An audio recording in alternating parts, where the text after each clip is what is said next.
Today on A Commonly Good MTG, it's top 5 favorite decks day. This time's for June of 2025.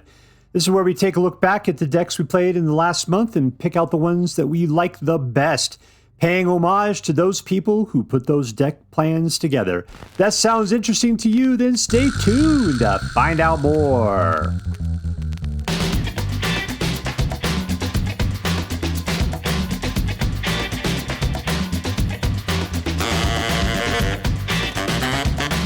Hello and welcome to Commonly Good MTG. I am your host, sometimes referred to as the Great Khan of North Minnesota, Dr. Yukon Socket. Yes, thank you. Filmed for our live studio audience. Thank you so much. Yukon Socket. Word to your mama. So I'm broadcasting to you today from my secret underground headquarters, and it's top 5 favorite decks day. Top 5 favorite decks day. Top 5 favorite decks day. Yeah, so what it is, I like to take a look back at, because it's a new month. I look back at the month before, and I pick out the 5 favorite decks I had from the previous month, and we like to say, good job. Why we're saying good job? Because I generally do not put together the decks I play on this channel. I find them from decks that other people have posted. And this is my opportunity to pick out the decks, say how great they were, and then talk about, and then point out the person that posted the deck someplace in particular. So thank you. Thank you all for putting your decks out there, and we'll take a look. So without further ado, let's take a look at the first of my favorite decks for June of 2025.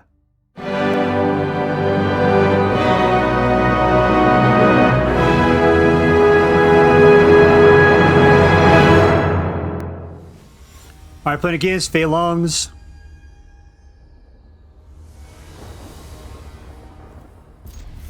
No, kitty.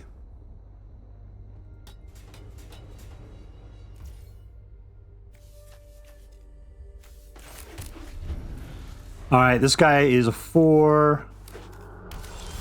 Just shuffle these things around a little bit. All right, let's see if he decides to kill my guy. Kill my guy. Leave him alone. Just leave him there. He's not anything of a threat. He's just standing there playing his lute like an idiot. All right, cool.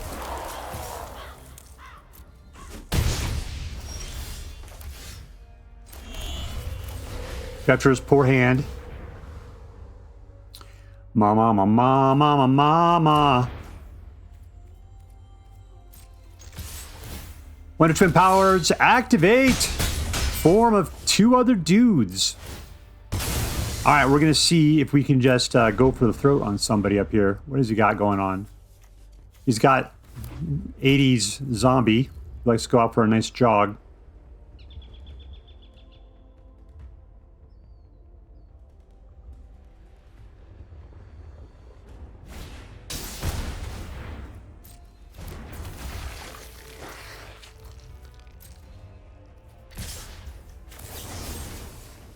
Why can't I kill you? Is this an artifact? Is that why? That's just the devil.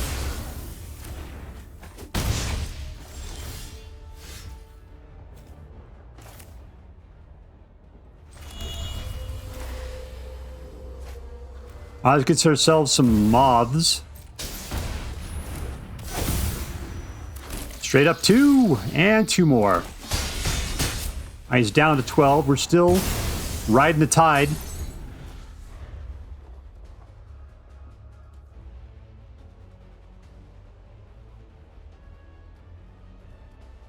All right, so Beza is not going to get us any fish at this point, unless he does some sort of weird board wipe.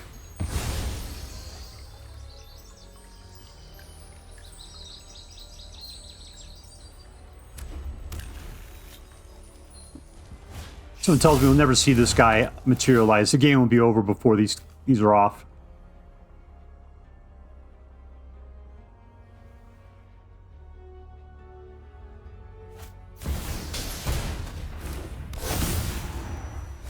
All right, cool.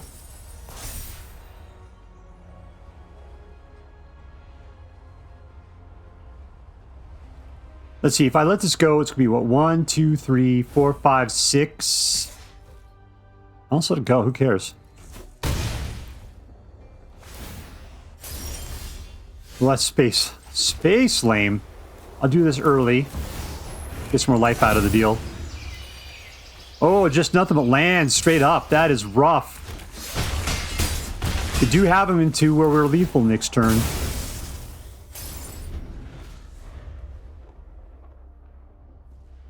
Haven't seen Kambal come out. He's a very useful guy when we got these many tokens going on.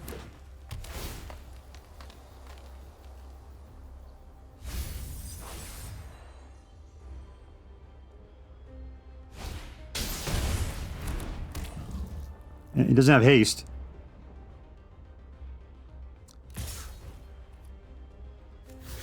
Sure, man. Have a good time. And we win! Boom, boom! Goes the room. Boom, boom. Alright, so here we are with Kambal tokens. I mean, we didn't see Kambal in the video, right? He didn't show up, and that happens. The question is, your deck hold up well enough otherwise? And yeah, it does. It does a pretty good job. You know, what's funny is that you start thinking, oh, it's just an Overlord of the Mistmoors. How exciting can that be? Overlord of Mistmoors is a fantastic card. Kind of wish that that particular Overlord was flying, but he's not blue. You know, I don't know. It'd be nice because he puts out the insects. It'd be nice if he had something else going on with him. But still, yeah, he's a great card if you can afford it. Elspeth's fantastic. Beza, I mean, people love Beza. I hate Beza, but Beza is a great card, supposedly. The Black Queen Sheoldred's in there. You know, this is a great deck. So Kambal just makes it so much better because, you know, whenever one or more tokens your opponent controls enter, for each of them you create a tap token copy of it. And then whenever one or more tokens you control enters, you vampire, right? That is just such a fantastic effect. And we're making tons of tokens. If your opponents make tokens and you start vampiring everything, you're vampiring all the time. You're making copies of tokens. You're just going token crazy. You're just drunk on tokens. Now, you know, if you don't have them, yeah, you're not drunk, but you still got a very strong deck. Otherwise, mythic. As you can see, we got to roll out the mythics for this deck. Down here, it looks like we're in the gold category. Trying to see if we have anything. There's not a single common in this entire deck. Just uncommons. That's the beggar's lot when it comes to these cards. So whatever. But anyways, I found this deck to be a ton of fun. I like it better when Kambal can come out. Then it just starts going nuts. But other than that, it's a great deck otherwise. So yeah, that's what made it one of my favorite decks of June 2025.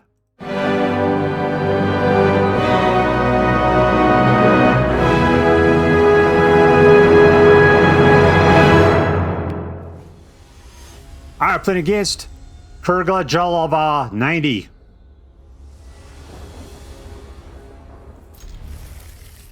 Two. All right, not bad. Let's go for the Blackcleave Cliffs. Looks delightful there. They're driving around some sort of weird submarine.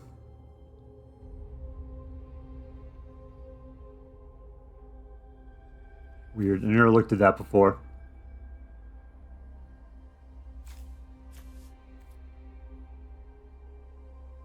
All right, man, come on. I would, recommend you put out a land. Let's put it that way. I mean, I could have killed his elf. That might have been the best thing to do. I just hoping to get a little bit of time so I can get some extra little ziz off of the spells I cast. See, because the fact that he's got 3 right now gives me a huge advantage for turn 2. I could probably kill it with Go for the Throat. It looks like I just get to kill it. All right, cool for us.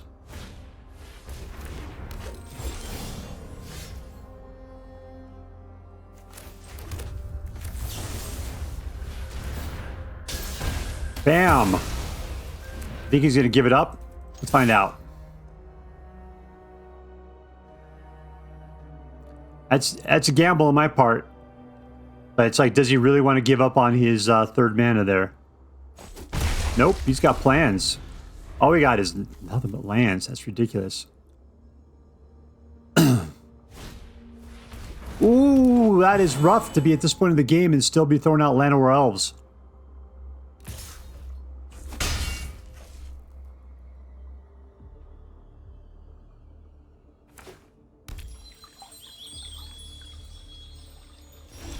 Oh, Jesus Christ, people.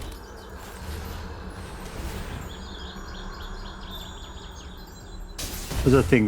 3 mana for that? Alright, I can start shooting things with little guys there. Got tons of mana. Let's just pick this.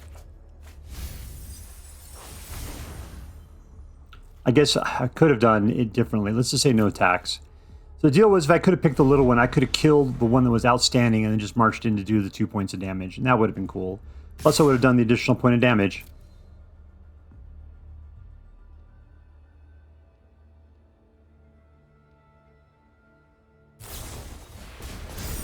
Yeah, super. Alright, 13. Yeah, I thought, oh, I have all the mana in the world. That is not the case. Alright, let's go do this, as one does.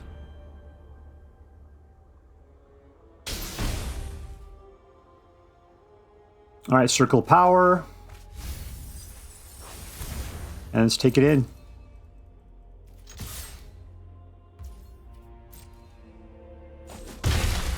Alright, so we kill those guys on this next turn. Wait till he tries to do something, some other sort of pump.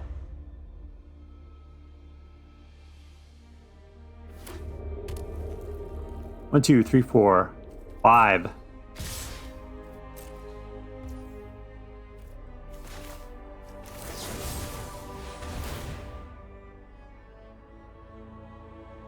You got some hexproof protection in there? You want to waste it right now? Nope. You do. Why wouldn't you have done it, man? Alright. He's still winning. Good for him. Alright. Circle of Power. Wonder Twin Powers. Activate.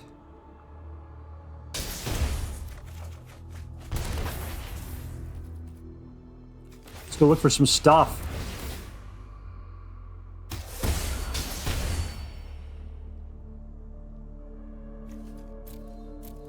Do I care?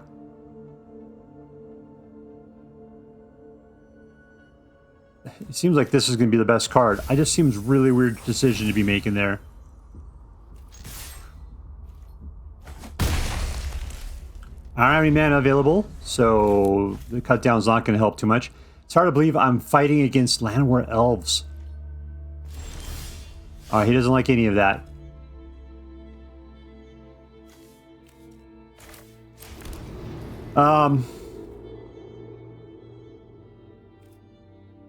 One, two, three, four, 5, 6, 7. So I can start playing these if I wanted to. Let's just do this.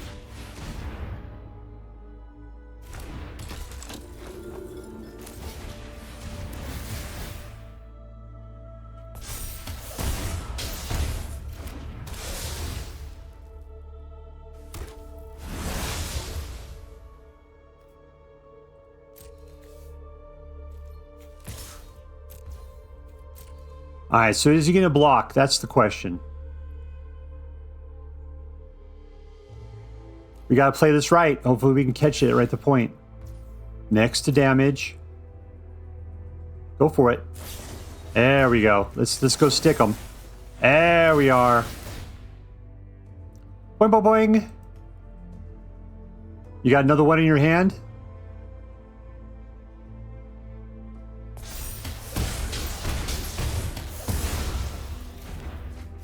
Yeah, that was a complete loss. That's timing right there, my friends. That was timing. Boom, boom, goes the room. Victory! All right, so we are with Rakdos Wizards. And, you know, I like this. This I think might have been the first deck I played when Final Fantasy came out. What I like about it is, what I like in a good Rakdos deck is I like it to grind, right? I like it when we put out guys that they're grinding away like 1 point of a damage at a time, and there's nothing they can do about it. And I like it when you can put out a lot of that stuff. And so they're all losing like 3, 4, 5 points of damage turn, and there's nothing they can do about it. That is what I really like. And this deck is a version of that. What it is that we're putting out tons of dudes that put out those little dark wizards, the 0/1 black wizards, and then you play any little spell, and they're all shooting for 1 point of damage to each opponent, right? And we can create a bunch of them. Pyroclasm is the worst card in this, in my opinion, because they'll just kill all of your dark wizards. It's like, man, I don't want to do that. So they're in here to be a board wipe just when things get rough, but even then they're so low end, it's like the only person that's going to suffer is you. But, you know, they were in the deck, we play it, you know, I don't know. I just got to be really careful with Pyroclasm. But the rest of it is really good in my opinion. I like it a lot. I think I ended up adding the Shoot the Sheriff to this. I think at the time I put this out, I couldn't put out whatever the other cards were, so I tried to go off on individual black creature removal a little bit stronger than what I had, you know, than what the deck originally called for. But still, I thought it was good. What's nice is because Go for the Throat doesn't do well against non-artifact creatures, but this one doesn't do good against non-outlaw creatures. Between the two of them, you can cover everything, and that is fantastic. So anyways, yeah, Rakdos Wizards is cool, and I'm surprised we don't see it more. I thought this was a great deck. It was lots of fun, very well thematically dressed deck, and, you know, it's not the fastest thing in the world, but for a good mid-range deck, it's a good deck to play.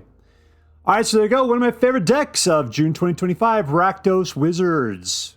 All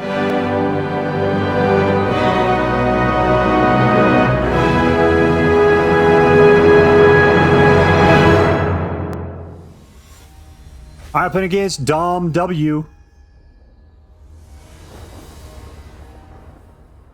1, 2, 3. Chocobo. All right, let's just pull it together there, Skeletor.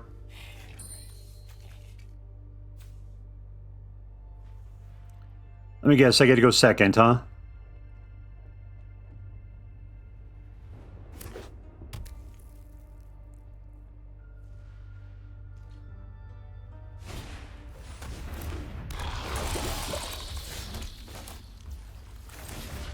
Well, he's got some sort of instance, and I mean, he didn't have anything. What was there to delay for? He was totally tapped out.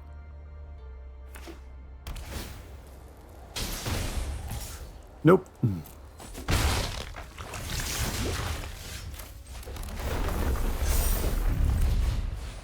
All right, let's take it in. We got a little bit of pump. I'm at 18. He's at 18.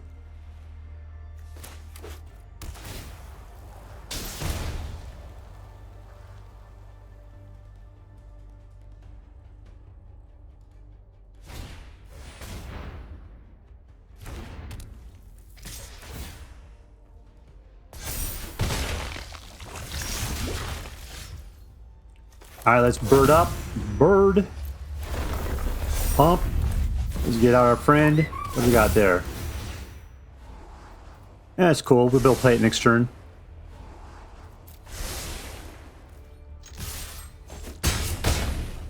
All right, the question is, are we going to be faster than this guy?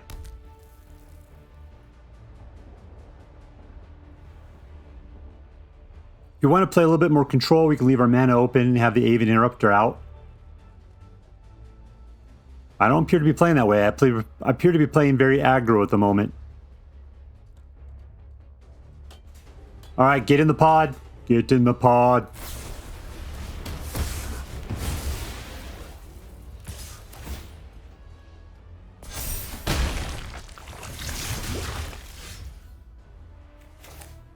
Oh, he's playing against my Chocobo, huh?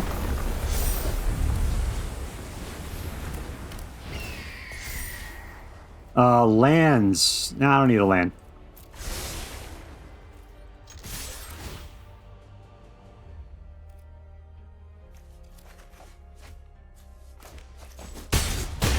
He's down to 7.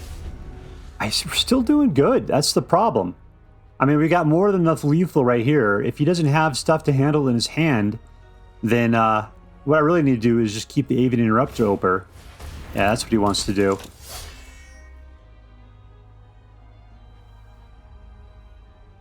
You going for another kill?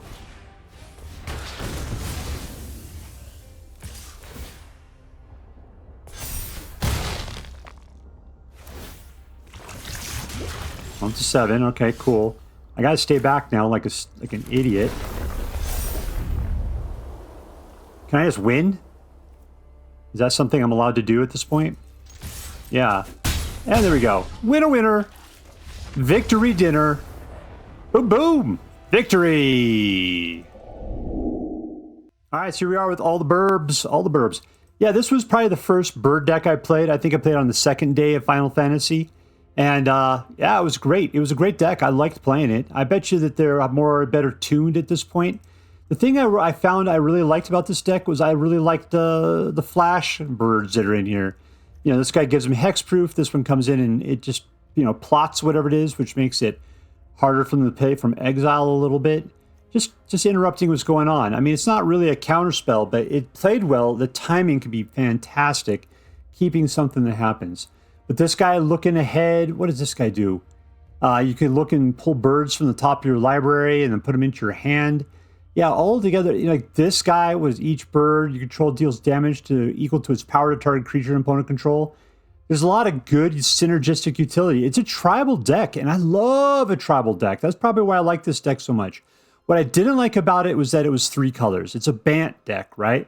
And a lot of times you end up having problems getting that 3rd color. But between Cavern and Souls and Starting Town, it really hasn't been a problem. I mean, we only got 5 of them.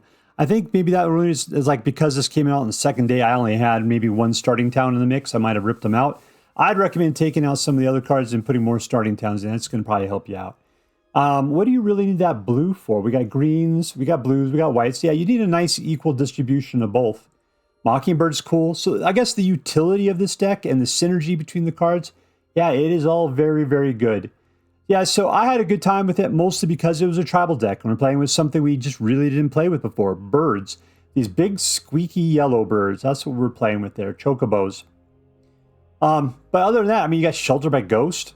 That is fantastic. I don't know what this thing is. All right, cool. I don't think I've ever seen this card. I played this deck a couple dozen times, and I've never seen this card come out before. There's only one in the entire deck, which explains why I've never seen it. But all the rest of it's cool. Well, the weird part to me is if you start playing tribal decks and then you put in a Rabbit Warrior, right? It's like, what? But, you know, your birds get +1/+1. It's a good lord, and it's cheap. So absolutely, why not? Slip that guy in there. He's good. All right, so there you go. One of my favorite decks from June 2025. All the burbs.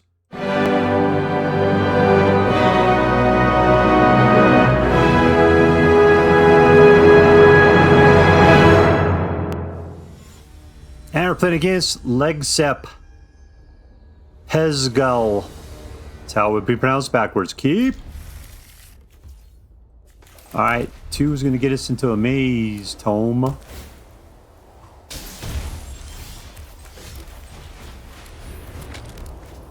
And let's take a look at the future. Alright, so that's a good Planeswalker for 4. Hedron's good for 4. Still nothing to do. Let's go ahead and draw a full card with this.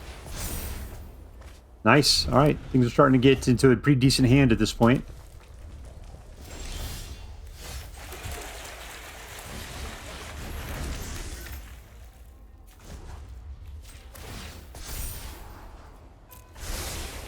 All right.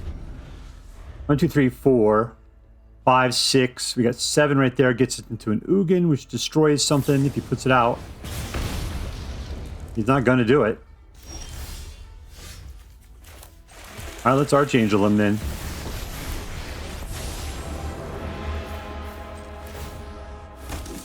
Well, I'm just going to look ahead. We'll keep the Get Lost on deck.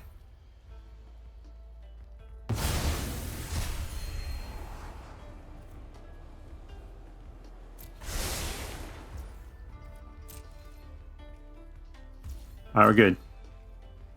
Yeah, because I want to Ugin my way into a Bahamut, but he needs to have something out for me to kill first. There's the guy we're going to kill.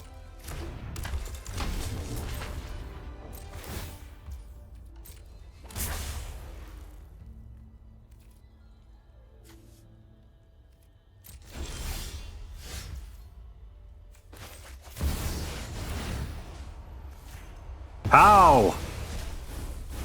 And we win. Winner, winner! Victory dinner! Alright, so we are with Ugin Ramp. Yeah, the interesting thing about this deck is it's hard to film because the decks are, what is, you play it and eventually you ramp up into Ugin pretty quick and your opponent just gives up as soon as he sees Ugin. That's one thing they do. And then another one is that they don't. And then you just play these long extended games where you have total control of the board and your opponent just keeps trying to put stuff out and you just keep killing things all the time. but you don't get enough strength to actually do anything. And you got to try to build your own little army of little tiny dudes and hope you'll get out like Elspeth Stormslayer just so you can pop everybody with the Popo counter and flying on one turn. So it can be slow as far as getting to the ultimate kill, but your ability to control is high once you got enough mana. And the thing is that, yes, the ramp in this for being white is pretty valid. I can get up to 7 mana, not a problem.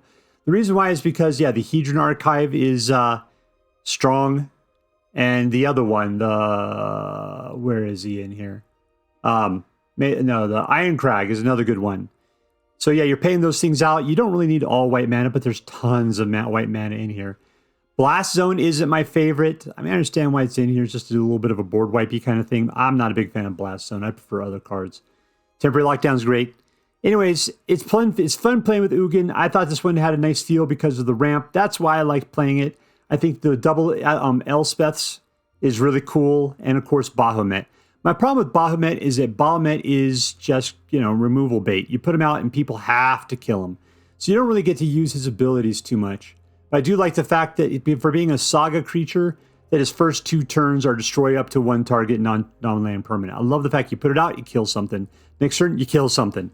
Just the amount of death he starts handing out is straight up hardcore. Plus, he's a flying 9/9. Really great card. And this deck has no problems with paying 9 mana to put him out. I mean, you're not even using like a reanimation to bring him out. It's full on just playing 9. Why is that? Because 9 mana is not a problem with this white ramp deck. All right, so yeah, that was it. I enjoyed it. I liked it a lot, and I think you would too. It's one of my favorite decks of June 2025.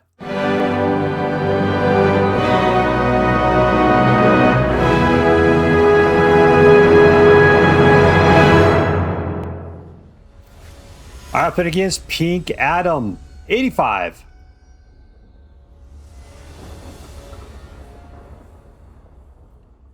All right, that's good. I just need to get these usurpers in the graveyard somehow. No. Yeah, just stand there and be quiet. There goes the Zombify. Get 6 mana, we can actually start putting counters on these things. Forgot that was a deal.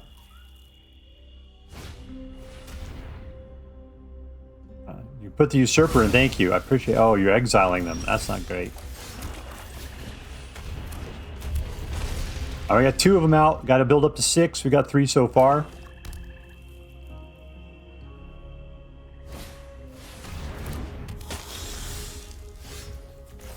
Let's let Liliana teach you something about manners. Na na na na na. Na na na na na na na.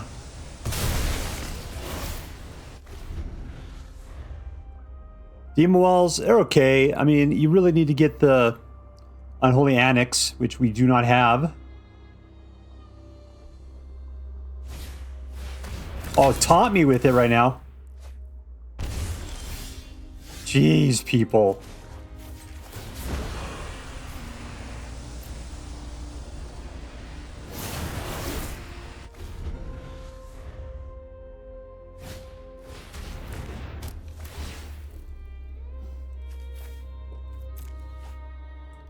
I was a big fan of that move, thank you.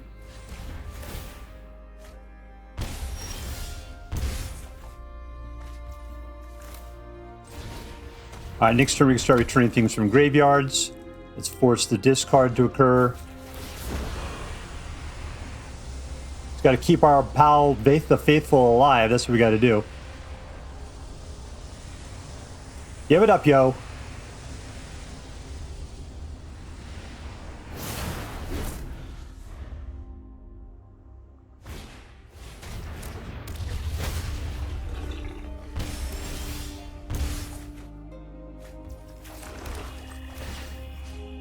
All right, there we go.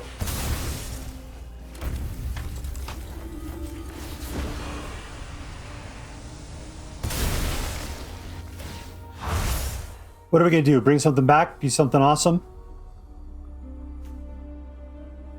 Let's pull that so he can't pull it himself. There we go. That's some good flying there, sir.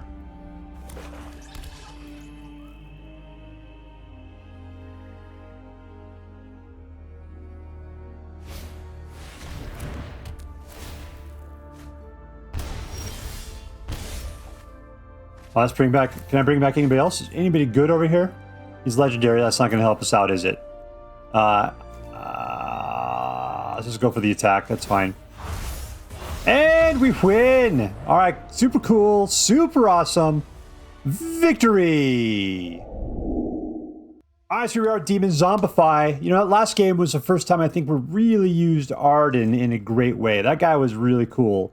He's expensive, but you can zombify him back, and then he starts ripping through, you know, yours or somebody else's graveyard, and bringing him back his 5/5 Flying Lifelink Hasty Demons with whatever other abilities they have as well. That was incredible. What's cool is, yeah, on the second turn, I would have been attacking with another Hasty 5/5 Flyer. That's 10 points. Not only do I be doing 10 points of damage, but I'd be gaining 10 points of life at the same time. Yeah, Arden is super, super cool. And what's cool is it makes demons, which allows us to work with the other part of this deck, which is Unholy Annex, which then allows vampirism to occur, so therefore you gain 2 and they lose 2.